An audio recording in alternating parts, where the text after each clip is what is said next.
2025వ సంవత్సరం ముగించుకొని మరికొన్ని గంటల్లో 2026వ సంవత్సరంలోకి అడుగు పెట్టబోతూ ఉన్నాం. ముందుగా ఈ రాష్ట్ర ప్రజలందరికీ నూతన సంవత్సర శుభాకాంక్షలు మా మహిళా విభాగం తరపున, మా అధినేత అయిన జగనన్న తరపున తెలియజేస్తూ ఉన్నాను. గత ఏడాది కాలంలో మహిళలు, ఈ రాష్ట్ర ప్రజలు ఎటువంటి పరిస్థితుల్లో కాలం గడిపారు, ఎలాంటి పరిస్థితుల్లో కొత్త సంవత్సరంలోకి అడుగు పెడుతున్నారు అనే విషయాన్ని మాట్లాడడం కోసం మీ ముందుకు రావడం జరిగింది. మనం తీసుకుంటే క్యాలెండర్ ఇయర్ మారుతుంది తప్ప ఈ కూటమి పాలనలో ప్రభుత్వం అలాగే నాయకుల తాలూకా క్యారెక్టర్లో మాత్రం ఎటువంటి మార్పు చూడని పరిస్థితి మనం గమనించాం. అలాగే 6 పథకాలతో ఆశ చూపి అధికారంలోకి వచ్చిన ఈ కూటమి ప్రభుత్వం అనేది ఈరోజు తీసుకుంటే మహిళలకు ఆర్తనాదాలు, అఘాయిత్యాలు, అబద్ధాల్ని మిగిల్చింది. ఈ కూటమి అధికారంలోకి వచ్చి 540 రోజులు గడిచాయి. ఈ 540 రోజుల్లో 5 కోట్ల మంది ప్రజలకు వాళ్ళ తాలూకా నమ్మకాన్ని వమ్ము చేయడమే కాకుండా అమ్మకానికి పెట్టేసిన పరిస్థితి మనం చూస్తూ ఉన్నాము. నెలకో డ్రామా, రోజుకొక అబద్ధం, గంటకొక అరాచకం ఈ రాష్ట్రంలో జరుగుతూ ఉండే పరిస్థితి. 2025వ సంవత్సరం కూటమి పాలనలో శాంతి భద్రతల్లో పూర్తిగా వైఫల్యం చెందింది. ప్రజలకి, ముఖ్యంగా మహిళలకి ఎన్నో చేస్తానని చెప్పి అధికారంలోకి వచ్చిన చంద్రబాబు నాయుడు గారి కూటమి ప్రభుత్వం ఏ ఒక్క హామీ అమలు చేయలేదు సరికదా, మహిళలకి శాంతి భద్రతల పరిరక్షణలో, ప్రజలకి రక్షణ కల్పించడంలో పూర్తిగా వైఫల్యం చెందిన పరిస్థితి ఈ రాష్ట్ర ప్రజలందరూ కూడా గమనించారు. అభివృద్ధి ఎలానూ లేదు, అలాగే సంక్షేమము ఏ కోసనా లేని పరిస్థితి మనం చూస్తూ ఉన్నాము. అలాగే రక్షించాల్సిన పాలకులు ఈరోజు ప్రజల్ని భక్షిస్తూ ఉండే పరిస్థితి. అలాగే ప్రజలకి భద్రత కల్పించాల్సిన పాలకులు వాళ్ళని హింసకు గురి చేస్తూ ఉండే పరిస్థితి చూస్తూ ఉన్నాం. రాజ్యాంగాన్ని అనుసరించాల్సిన పాలకులు ఈరోజు అదే రాజ్యాంగాన్ని తూట్లు పొడుస్తూ ఒక ఆటవిక రాజ్యాంగాన్ని అమలు చేస్తూ రెడ్ బుక్ రాజ్యాంగం ఎలా ఉంటుందో అలా ఈ రాష్ట్రంలో పరిపాలన సాగిస్తూ ఉండే పరిస్థితి చూస్తూ ఉన్నాం. పూర్తిగా పోలీస్ వ్యవస్థని కక్ష సాధింపు రాజకీయాలకు వాడుకుంటూ ఉండే పరిస్థితి. ఎంతసేపు పోలీసుల్ని ఉపయోగించి ప్రతిపక్ష నేతల మీద, ప్రతిపక్ష పార్టీ కార్యకర్తల మీద అక్రమ కేసులు పెట్టడం, అక్రమంగా అరెస్టులు చేయడం మీదే దృష్టి సారిస్తున్నారు తప్ప ప్రజల భద్రత, మహిళల రక్షణ ఈరోజు గాలికి వదిలేశారు. మొదటి 6 నెలలు చూసుకుంటే హనీమూన్ పీరియడ్ కదా అని చెప్పేసి అందరూ భావించడం జరిగింది. తర్వాత జనవరి 1 నుంచి ఈ రోజు వరకు 365 రోజులులో ఎంత దారుణంగా శాంతి భద్రతలు రోజు రోజుకి దిగజారిపోతున్నాయో అర్థం చేసుకోవచ్చు. 2024 ఎన్నికల తర్వాత ఈ రాష్ట్రంలో లా అండ్ ఆర్డర్ దారుణంగా దెబ్బతినడమే కాకుండా రోజు రోజుకి నెలలు గడుస్తున్న కొలిది శాంతి భద్రతల్లో దిగజారిపోయిన పరిస్థితి మనం చూస్తూ ఉన్నాము. ఈరోజు ఈ రాష్ట్రం క్రైమ్ కి కేర్ ఆఫ్ అడ్రస్ గా మారిపోయింది. 2025వ సంవత్సరం అనేది ఒక చీకటి సంవత్సరంగా ఈరోజు ఈ రాష్ట్రంలో ఈ కూటమి ప్రభుత్వం నిలిపింది. నిజంగా ఎంత దారుణమైన పరిస్థితులు ఉన్నాయంటే, ఒకవైపు మద్యం ఏరులై పారుతూ ఉంది, గంజాయి, డ్రగ్స్ ఎక్కడ పడితే అక్కడ దొరుకుతూ ఉండే పరిస్థితి. ఈ రోజు 90,000కు పైగా బెల్ షాప్స్ ఈ రాష్ట్రంలో కూటమి ప్రభుత్వం వచ్చాక బెల్ షాప్స్ ఏర్పడమే కాకుండా పెర్మిట్ రూమ్స్ కూడా అఫీషియల్ గా ప్రభుత్వమే పర్మిషన్ ఇచ్చిన పరిస్థితి మనం చూస్తూ ఉన్నాము. ఈరోజు మహిళల్ని, చిన్నారుల్ని, వాళ్ళ జీవితాలను నాశనం చేస్తూ ఈ మద్యము, గంజాయి, డ్రగ్స్ కి బానిసలై ఏ విధంగా మహిళల జీవితాలని నాశనం చేస్తూ ఉన్నారో మనం చూస్తూ ఉన్నాం. ఎంత దారుణం అంటే, ఈ విధంగా పోలీస్ వ్యవస్థని కక్ష సాధింపు రాజకీయాలకి వాడుకోవడం వలన కేంద్ర హోంశాఖ నివేదికలో బిఎన్ఎస్ఎస్ చట్టాల అమలు, పోలీసుల పనితీరులో మన రాష్ట్రం 36వ స్థానానికి దిగజారిపోయింది. ఎంత సిగ్గుచేటు! చిన్న చిన్న రాష్ట్రాలు, కేంద్ర పాలిత ప్రాంతాల కంటే అత్యంత తక్కువ స్థానానికి మన రాష్ట్ర పోలీస్ వ్యవస్థ దిగజారిపోయింది. చట్టాల అమలులో వైఫల్యం చెందింది అంటే నిజంగా సిగ్గుతో తలదించుకోవాల్సిన పరిస్థితి ఈరోజు చూస్తూ ఉన్నాం. ఎందుకంటే కేంద్ర హోంశాఖ నివేదికలో తెలియజేయడం జరిగింది, మన రాష్ట్రం 100 పాయింట్లకి 16.70 పాయింట్లు మాత్రమే సాధించడం జరిగింది.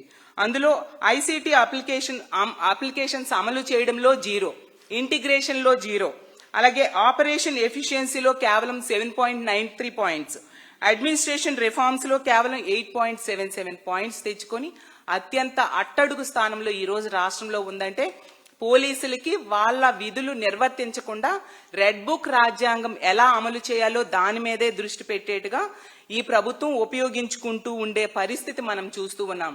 ఎంత ఘోరం అంటే మొన్ననే చూసాం, మా వైఎస్ఆర్ కాంగ్రెస్ పార్టీ కార్యకర్తల్ని వాహనాలతో కాకుండా నడిపించి నడి రోడ్డు మీద తీసుకెళ్తే దానికి డీజీపీ గారు చెప్పిన ఆన్సర్ ఏంటంటే వాహనాలు లేకపోవడం వల్ల నడిపించి తీసుకెళ్లాము కోర్టుకి అంటూ చెప్పడం జరిగింది. అంటే డీజీపీ స్థాయి వ్యక్తి ఇలాంటి మాటలు చెప్పారు అంటే వాళ్ళ వైఫల్యము, ప్రభుత్వ కనుసన్నల్లో పోలీస్ వ్యవస్థ ఏ విధంగా పనిచేస్తూ ఉందో మనకి ఈ మాటలు, ఈ వ్యాఖ్యలే నిదర్శనంగా ఈ రోజు నిలిచే పరిస్థితి. అలాగే డ్రగ్స్, గంజాయి, కల్తీ మద్యం, ఇల్లీగల్ మద్యము అనేవి ఈ 18 నెలల కాలంలో విపరీతంగా పెరిగిపోయాయి. అది మేం చెప్పడం కాదు, కలెక్టర్స్ కాన్ఫరెన్స్ లో సాక్షాత్తు చంద్రబాబు నాయుడు గారు చెప్పడం జరిగింది. వాళ్ళ నివేదికలో ఈ విషయాన్ని వాళ్ళే చెప్పడం జరిగింది. ఈ రోజు శ్రీకాకుళం జిల్లాలో ఈ వీటన్నిటి అంటే గంజాయి, డ్రగ్స్, కల్తీ మద్యము, ఇల్లీగల్ లిక్కర్ అనేది దాని గ్రోత్ ఏ విధంగా పెరిగిందంటే 213% పెరగడం జరిగింది. అలాగే నెల్లూరులో 121% గ్రోత్ పెరిగింది. ఇలా 16 జిల్లాల్లో, కోనసీమలో 72%, ఏలూరులో 50%, ఇలా తీసుకుంటూ తిరుపతి జిల్లాలో సాక్షాత్తు వెంకటేశ్వర స్వామి ఉన్న తిరుపతి జిల్లాలో 1.3% గ్రోత్ పెరిగింది. అంటే ఎలాంటి దారుణమైన పరిస్థితులు, వీటిని అరికట్టడంలో ప్రభుత్వం ఏ విధంగా వైఫల్యం చెందిందో మనం అర్థం చేసుకోవచ్చు.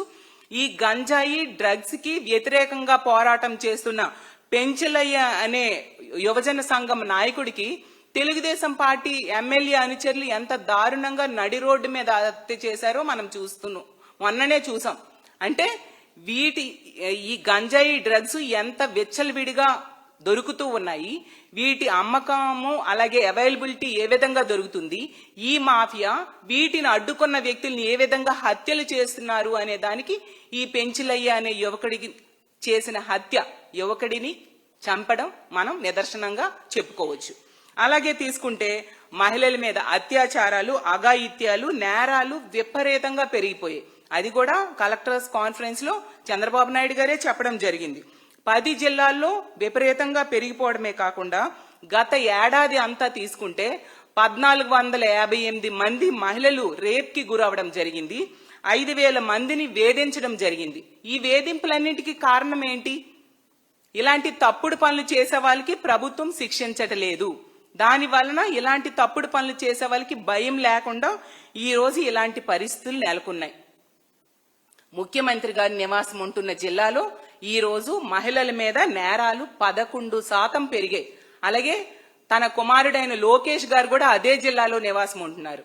అలాగే హోంమంత్రి గారు ఇన్ఛార్జిగా ఉన్న విజయనగరం జిల్లాలో కూడా మహిళల మీద నేరాలు గ్రోత్ పెరగడం జరిగింది. అంటే మరి వీళ్ళు నివసిస్తున్న జిల్లాలు, వీళ్ళు ఇన్ఛార్జీలుగా ఉన్న జిల్లాల్లో కూడా మహిళల మీద నేరాలు ఎంతగా పెరుగుతున్నాయి, మహిళలకు రక్షణ లేని పరిస్థితి మనం చూస్తూ ఉన్నాము.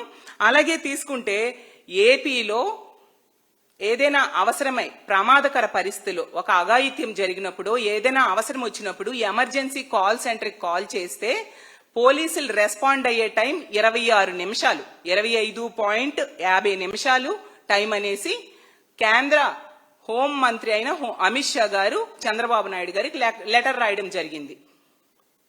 దేశం యావరేజ్ 18 నిమిషాలు అయితే మన ఆంధ్రప్రదేశ్ పోలీసులు స్పందించే టైము 26 నిమిషాలు.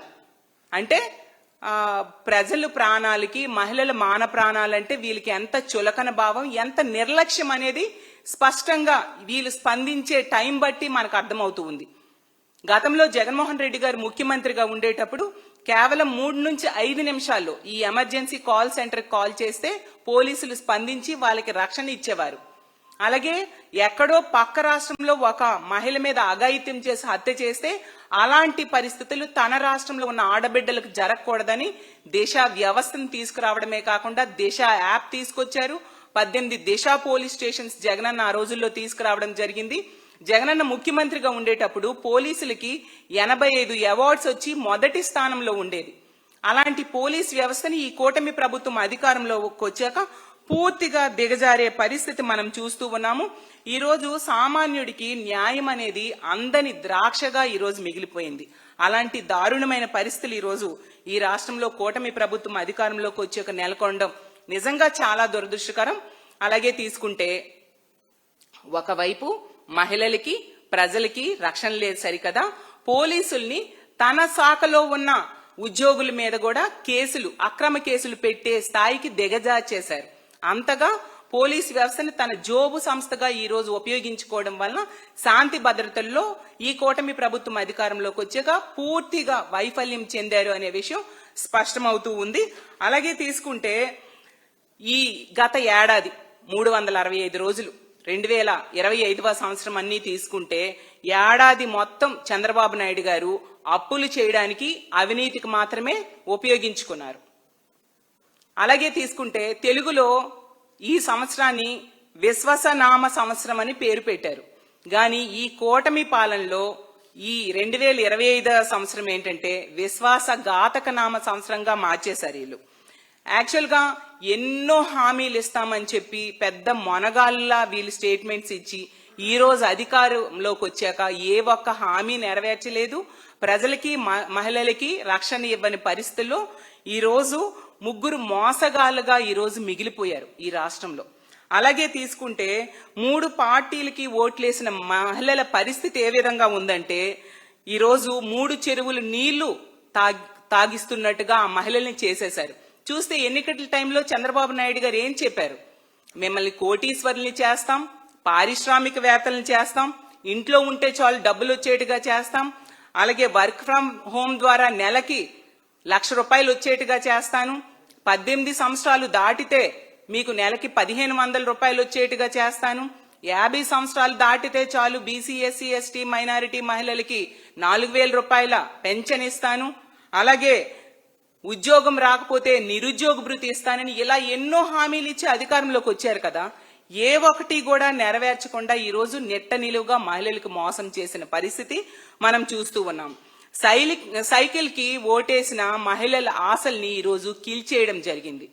గాజు గ్లాస్ కి ఓటేసిన మహిళల నమ్మకాన్ని ఈ రోజు మొక్కలు చేసిన పరిస్థితి మనం చూస్తూ ఉన్నాం. అలాగే కమలంకి ఓటేసిన మహిళల చెవిలో ఈ రోజు పువ్వులు పెడుతూ ఉండే పరిస్థితిని మనం చూస్తూ ఉన్నాం.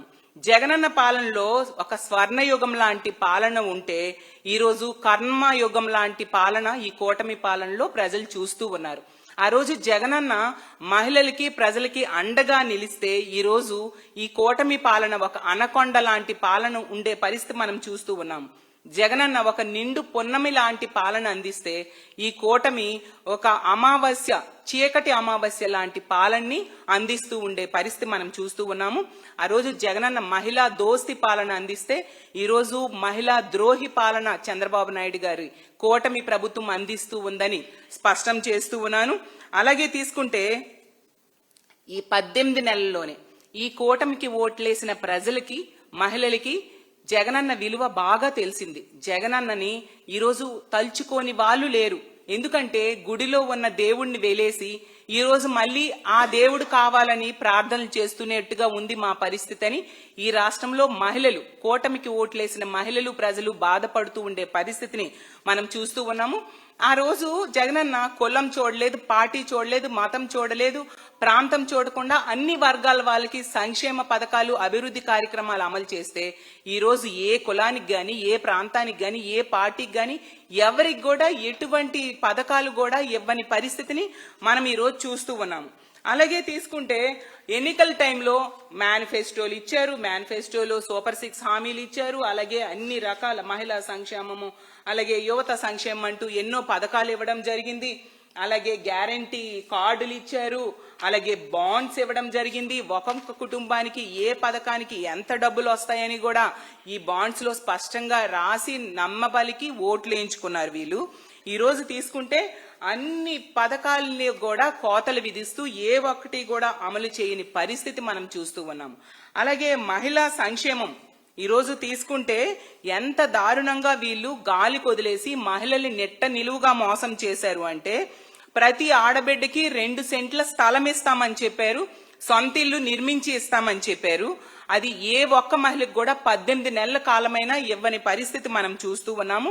గతంలో జగనన్న 32 లక్షల ఇళ్ల పట్టాలు ఇస్తే వాటిలో ఇల్లు కూడా కట్టించని పరిస్థితి ఈ కూటమి పాలనలో మనం చూస్తూ ఉన్నాము. అలాగే ఇంకోటి ఏం చెప్పారు వీళ్ళు, మహిళా సంక్షేమం కింద వడ్డీ లేని రుణాలను 3 లక్షల నుంచి 10 లక్షలకు పెంచుతామన్నారు. కొండ నాలుగుకి మందేస్తే ఉన్న నాలుగు ఊడిపోయినట్టుగా అయిపోయింది మహిళల పరిస్థితి. అది నమ్మి మహిళలు ఓట్లేస్తే 10 లక్షలకి వడ్డీ లేని రుణాలు ఇవ్వడం మాట దేవుడెరుగు. కనీసం ఆ 3 లక్షలకు కూడా వడ్డీ లేని రుణాలు ఇవ్వకుండా ఈరోజు 2,000 కోట్లు అప్పు పెట్టారు మహిళలకి. వీళ్ళు ఎంత దారుణంగా మహిళలకు మోసం చేశారో మనం అర్థం చేసుకోవచ్చు. అలాగే తీసుకుంటే ఉద్యోగాలు చేసే మహిళలకు హాస్టల్ వసతి కల్పిస్తారంట వీళ్ళు. కానీ వీళ్ళ అధికారంలోకి వచ్చాక వీళ్ళకి నమ్మి ఓట్లేసిన మహిళలకి గాలి కొదిలేసి పశువులకి హాస్టల్స్ కడతామని చంద్రబాబు నాయుడు గారు చెప్తున్నారు. ఎంత దారుణంగా మహిళల్ని వీళ్ళు మోసం చేశారు, మహిళలంటే ఎంత చులకన భావమో మనం అర్థం చేసుకోవచ్చు. ఇంకా పండగ కానుకలు, పెళ్లి కానుకలని చాలా వీళ్ళు హామీలు ఇవ్వడం జరిగింది. సంక్రాంతికి, దసరాకి, రంజాన్ కి, అలాగే దీపావళికి, క్రిస్మస్ కి ఇస్తామని చెప్పారు. ఏడాది అంతా గడిచిపోయింది. కొత్త ఏడాదిలో సంక్రాంతి కూడా వచ్చేస్తూ ఉంది. ఏ కానుకలు ఇవ్వకుండా మహిళల్ని నెట్ట నిలువుగా దగా చేసిన పరిస్థితి మనం చూస్తూ ఉన్నాము.